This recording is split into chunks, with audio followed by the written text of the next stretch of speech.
श्री गुरवे नमः। प्रश्नोपनिषद पंचम प्रश्न। अतहेनम शैष्यः सत्यकामः पप्रच्छ सयो वै तद्भगवन् मनुष्येषु प्राणिनान् तमोंकारमभिध्यायेति कतमं वाव सतेन लोकम जयतीति। इस मंत्र में सत्यकाम ने ओंकार की उपासना के विषय में प्रश्न किया है।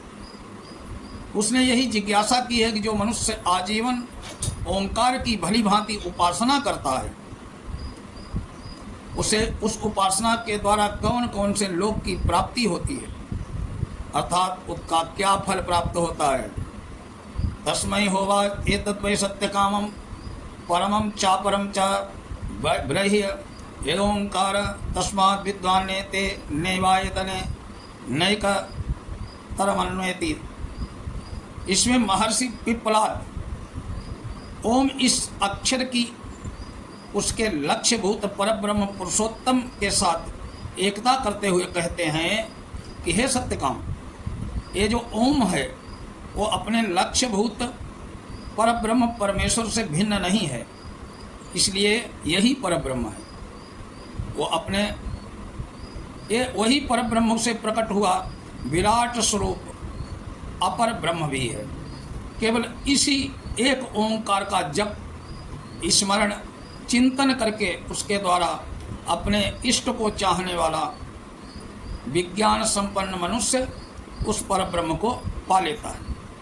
भाव यह है कि जो मनुष्य परमेश्वर के विराट स्वरूप इस जगत के ऐश्वर्य में किसी भी अंग को प्राप्त करने की इच्छा से ओंकार की उपासना करता है, वो अपनी भावना के अनुसार विराट स्वरूप परब्रह्म के परमेश्वर के किसी एक अंग की प्राप्ति कर लेता है और उसे अंतर्यात्मी आत्मा पूर्ण ब्रह्म पुरुषोत्तम को लक्ष्य बनाकर उनको पाने के लिए निष्काम भाव से इसकी उपासना करता है, वो परब्रह्म पुरुषोत्तम को पा लेता है। यही बात अगले मंत्रों में स्पष्ट है। पिप्पलाद ऋषि कहते हैं कि ओंकार की साधना करके संसार की हर वस्तु परमेश्वर का ही तो अंगभूत है। जो सांसारिक चीज़ें प्राप्त करने के लिए ओंकार का जप करता है उसको वो सांसारिक चीज़ें प्राप्त होती हैं, और जो बिल्कुल निष्काम भाव से केवल परमेश्वर को पाने के लिए ओंकार का जप करता है उसे परमेश्वर की प्राप्ति होती है। सयद्येत मात्रम विध्यायति सत्येनैव संवेदितस्तूर्णमेव जगत्यमभिसंपद्यते तन्मृचो मनुष्यलोकमुप नयन्ते सतत्र तपसा ब्रह्मचर्येण श्रद्धया संपन्नो महिमा मनुभवति। पिप्पलाद जी कहते हैं कि ओंकार का चिंतन करने वाला मनुष्य यदि विराट परमेश्वर के भुवा स्वः इन तीनों स्वरूपों में से भूलोक के ऐश्वर्य में आसक्त होकर उसकी प्राप्ति के लिए ओंकार की उपासना करता है तो मरने के बाद अपने प्रापणीय ऐश्वर्य की ओर प्रेरित होकर तत्काल पृथ्वी लोक में आ जाता है।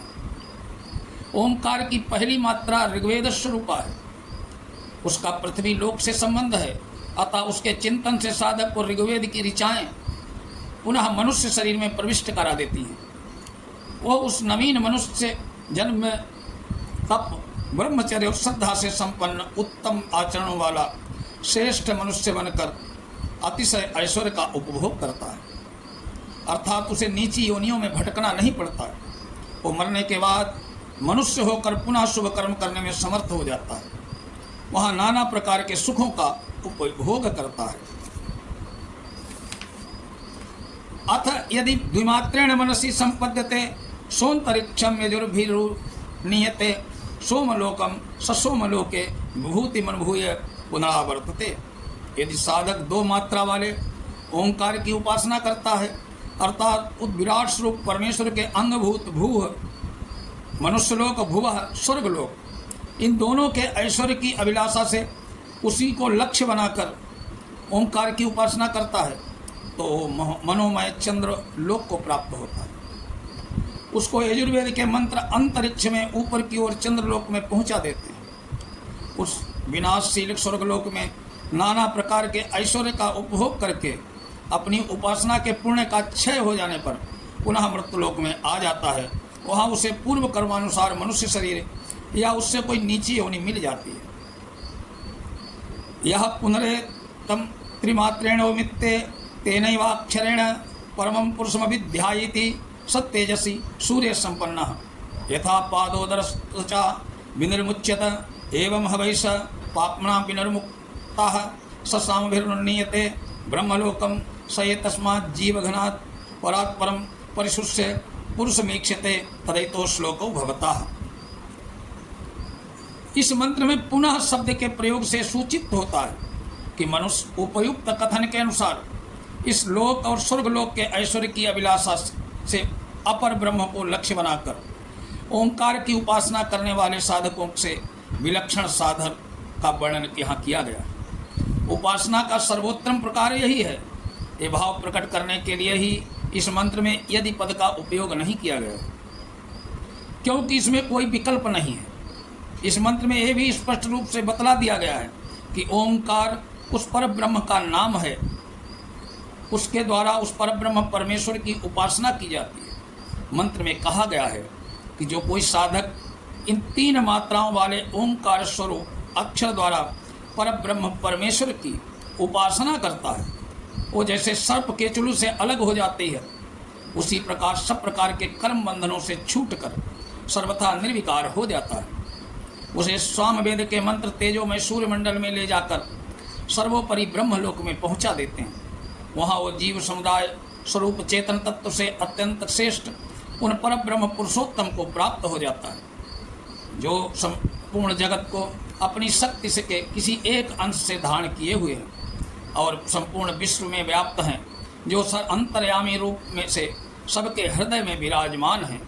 इसी विषय को स्पष्ट करने वाले 2 आगे श्लोक कहे गए हैं। तिस्रो मात्रा मृत्युजत्या प्रयुक्ता अन्योन्य शक्ता अनभिप्रयुक्ता क्रियासु बाह्या भ्यंतर मध्यमासु सम्यक प्रयुक्तासु न कंपते ज्ञः। इस मंत्र में भाव दिखलाया गया है कि ओंकार वाच्य परब्रह्म परमेश्वर का जो ये जगत स्वरूप विराट स्वरूप है, अर्थात जो कुछ देखने सुनने और समझने में आता है, ये उसका वास्तविक परम अविनाशी स्वरूप नहीं है।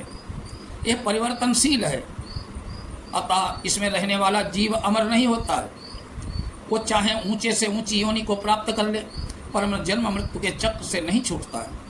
इसमें एक अंग पृथ्वी लोक की या पृथ्वी और अंतरिक्ष इन दोनों लोकों की अथवा तीनों लोकों को मिलाकर संपूर्ण जगत की अभिलाषा रखते हुए जो उपासना करता है, जिसका इस जगत के आत्मस्वरूप पर ब्रह्म पुरुषोत्तम की ओर लक्ष्य नहीं है, वरन जो जगत के बाह्य स्वरूप में ही आसक्त हो रहा है, वो उन्हें नहीं पाता, बार बार जन्मता और मरता है। उन्हें तो वही साधक पा सकता है जो अपने शरीर के बाहर भीतर, शरीर के मध्य स्थान में, हृदय देश में होने वाली बाहरी भीतरी बीच की समस्त क्रियाओं में सर्वत्र ओंकार के वाच्यार्थ रूप एकमात्र परब्रह्म पुरुषोत्तम को व्याप्त समझता है। ओंकार के द्वारा उनकी उपासना करता है। उन्हें पाने में की ही अभिलाषा से ओंकार का जप, स्मरण और चिंतन करता है। वो ज्ञानी परमात्मा को पाकर फिर कभी अपनी स्थिति से विचलित नहीं होता।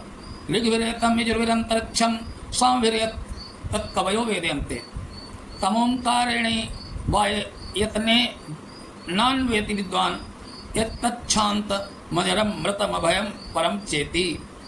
इस मंत्र में तीसरे, चौथे, 5वें मंत्र के भाव का संक्षेप में वर्णन करके ब्राह्मण ग्रंथ के वाक्यों में कही गई बात का समर्थन किया गया है।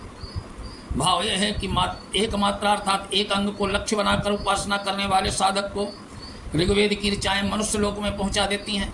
2 मात्राओं की उपासना करने वाले अर्थात जगत के ऊंचे से ऊंचे स्वर्गीय ऐश्वर्य को लक्ष्य बनाकर ओंकार उपासना करने वाले को यजुर्वेद के मंत्र चंद्रलोक में ले जाते हैं, और जो इस समय परिपूर्ण इनके आत्मस्वरूप परमेश्वर की ओंकार के द्वारा उपासना करता है, उसे सामवेद के मंत्र ब्रह्मलोक में पहुंचा देते हैं, जिसे ज्ञानी जन जानते हैं। संपूर्ण रहस्य को समझने वाले बुद्धिमान मनुष्य बाह्य जगत के आसक्त न होकर ओंकार की उपासना द्वारा समस्त जगत के आत्मरूप पर ब्रह्म परमात्मा को पा लेते हैं, जो परम शांति है, शांत, सब प्रकार से विकारों से रहित है। वहाँ न बुढ़ापा है, न मृत्यु है, न भय है, जो अजर अमर और निर्भय सर्वश्रेष्ठ परम पुरुषोत्तम है। ये 5वां प्रश्न आज संपूर्ण हुआ। कल फिर मिलेंगे 6ठे प्रश्न के साथ। नमस्कार।